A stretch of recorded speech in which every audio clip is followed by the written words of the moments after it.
ज्येष्ठ उद्योगपती आणि टाटा उद्योग समूहाचे माजी अध्यक्ष पद्मविभूषण रतन टाटा वय वर्ष 86 यांचे बुधवारी निधन झाले। सामाजिक भान असलेले देशभक्त उद्योगपती म्हणून ते परिचित होते। त्यामुळे उद्योग विश्वच नाही तर संपूर्ण भारतात शोककळा पसरली आहे। रतन टाटांच्या निधनानिमित्ताने महाराष्ट्र सरकारने 1 दिवसाचा दुखवटा जाहीर केलाय। तसेच आज होणारा त्यांचा अंत्यविधी शासकीय इतमामात करण्याचा निर्णयही घेतला आहे। ते सोशल मीडियावर खूप ऍक्टिव्ह होते।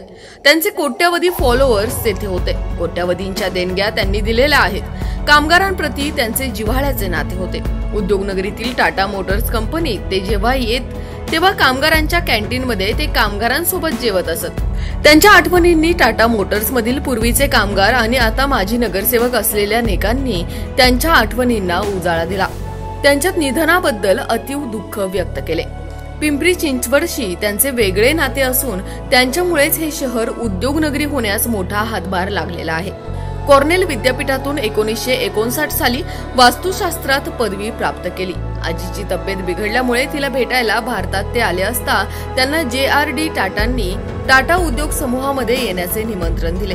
जमशेदपूरच्या टाटा स्टीलमध्ये अगदी कोळसा उचलण्यापासून ते भट्टीपाशी काम करण्यापर्यंतचे सर्व अनुभव घेतल्यानंतरच 1971 मध्ये त्यांच्याकडे टाटा समूहातील नेल्को कंपनीची धुरा सोपवण्यात आली। 1981 मध्ये त्यांच्याकडे टाटा इंडस्ट्रीजची सूत्रे सोपवली गेली। त्याच वेळेस ते त्यांचे वारसदार आणि टाटा उद्योग समूहाचे भावी प्रमुख असणार हे स्पष्ट झाले होते। 1991 मध्ये त्यांच्याकडे सूत्रे सोपवून JRD निवृत्त झाले।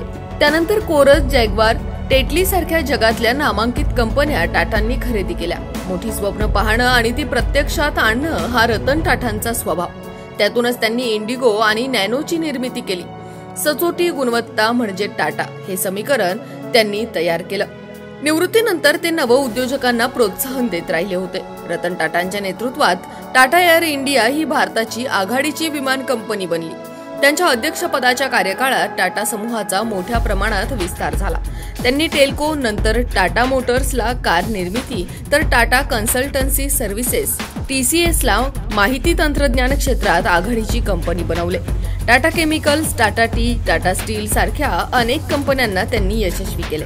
त्यांची यशोगाथा केवळ आर्थिक यशावर आधारित नाही, त्यांनी नेहमी सामाजिक बांधिलकीवर भर दिला। 2008 मुंबई हल्ल्यानंतर पुन्हा उभे राहण्यासाठी त्यांनी दिलेल्या मदतीबद्दल त्यांचे सर्वत्र कौतुक झाले। तसेच टाटा नॅनो ही स्वस्त कार सर्वसामान्यांना परवडणारी व्हावी या उद्देशाने त्यांनी केलेले प्रयत्नही कौतुकास्पद आहेत। 1990 ते 2012 पर्यंत ते टाटा उद्योग समूहाचे अध्यक्ष होते। 2012 मध्ये ते अध्यक्षपदावरून निवृत्त झाले। त्यानंतर ते विविध उद्योगांना मार्गदर्शन करत राहिले। त्यांचे निर्णय, धाडसी वृत्ती आणि सामाजिक बांधिलकी याचा समाजावर मोठा प्रभाव आहे। देशाचा अभिमान असलेले टाटा येत्या पिढीच्या उद्योजकांसाठी आदर्श आहेत।